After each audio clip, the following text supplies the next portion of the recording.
All right, here is what not to do.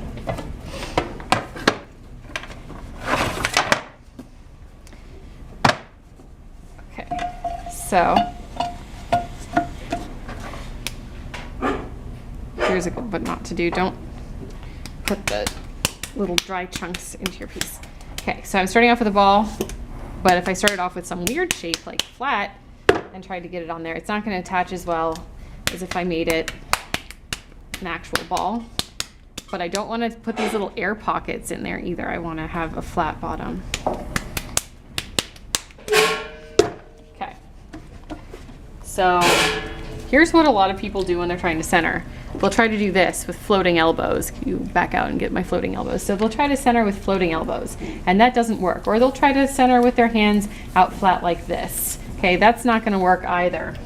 They'll try to do you know, all kinds of stuff where they're just like getting bossed around by the clay and they're not really able to do it. You got to anchor your elbows in your body. You got to shove into the clay and squeeze the clay like you're choking it. Okay, so you're shoving it and you're choking it, and you're going to cone up and cone down.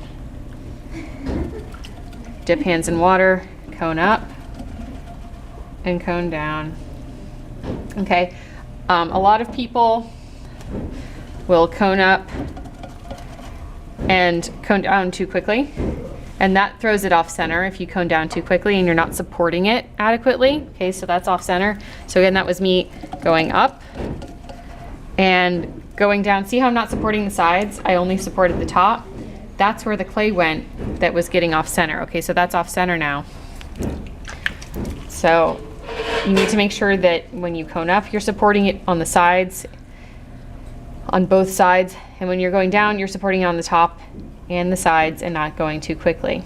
Okay, sometimes people will try to, instead of squeezing their clay into a cone, they'll try to like move their hands up like this, and that's just going to kind of strain your hands. That's not effective. Okay, so that's a no-no move. Okay, again, you do just need to push into it, squeeze, put your left on top, and slowly cone down using your hands collaboratively.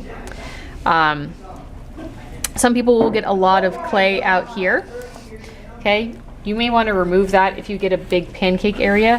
What you do is take a bevel tipped wooden tool, scrape down the excess, stop your wheel, and then scrape into it and remove that excess clay if that's getting in your way. Okay, so that's a bevel tip tool that looks like this. All right, another thing that I see a lot of people do is make a kind of like a soft serve Dairy Queen looking swirl thing. That means that you move your hands up and down too quickly. You need to move more deliberately so the clay is able to, like if this was the spot, that it was able to come around and hit my hand once, twice, 3 times before I moved my hand up, twice, 3 times. So like this is evidence that I just moved my hands really quickly instead of moving my hands deliberately and getting a series of basically mostly parallel lines. You can see that? All right. So once I've in fact achieved my clay center, there are a number of ways to make a mistake. So this is my good centered clay. The first mistake that people tend to make is when they're opening up. They'll stab anywhere and they'll just start pressing and they'll get like a nub in the middle. So you can just pinch that out. They'll also sometimes do this thing where they try to open up. Okay, I didn't mess it up, but that's where they try to like open up, but they'll like throw it a little bit off center. So you see that's a little bit off center. You can cup your thumbs inside and cup your hands outside. I've got these anchored in my legs, so if you could show that. Okay, I'm anchored here and I'm just gonna push into it with my thumbs and my hands to try to get it centered again. So that's okay now. Okay. So I'm going to compress the bottom now. Okay. So this is a pretty decent start of a piece. Okay. So I'm going to go ahead and do some pulls now. I'm going to press into it and pull up. A lot of people will mess this up by making underneath here too thin, and they'll get a lot of weight on top. And that wants to go somewhere. It's getting a little rickety because there's really a lot of thickness here, but not very much here. So I'm gonna make sure that I'm trying to thin that out, but it might collapse. Okay. Sometimes you might just screw up really bad on your top and just mangle the whole thing. If you mess up your top, but the rest of it is still good, you can take a needle tool. Okay, and what you can do is you're gonna put your thumb, we're gonna kind of try to condense this somewhat. Okay, you're gonna put your thumb and forefinger underneath the whole problem area, going around it. And then I'm gonna take my needle tool tip and I'm gonna balance that against my thumb. And I'm gonna press in until I hit my finger on the inside. And then I'm gonna lift that whole gross thing off. Okay, and you see my top now looks kind of rough, but I can take 2 fingers on the sides and 1 finger on top to finish it up. So that's a good way of fixing it if I've messed something up. So now I've got a nice little bowl shape again. Okay, another common mistake is that people will leave a lot of excess clay on the bottom. That's what this guy is for. So if it's too thick and you don't feel like you can like bring that up into the piece, although you probably can. But let's say you have a lot of thickness down at your bottom, you can use this tip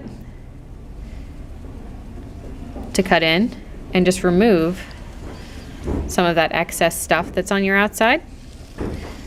So that's a pretty good trick.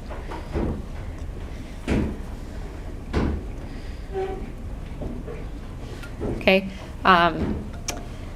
Another common thing that happens is that people will leave like this much soup on the inside of their piece. It'll just be like wet. You can stick a sponge in there, wring it out, sponge it, and wring it out, and then you can make a pretty little swirl if you like that on the outside. So those are just some of the common mistakes. Another common one is that people will leave all this goo on their bat. Always take a little sponge and spin, and then write your name on there so that you can find it in the classroom later, because there are a lot of orphan little level 1 pots that end up getting found at the semester mark. All right, so that's it. Well,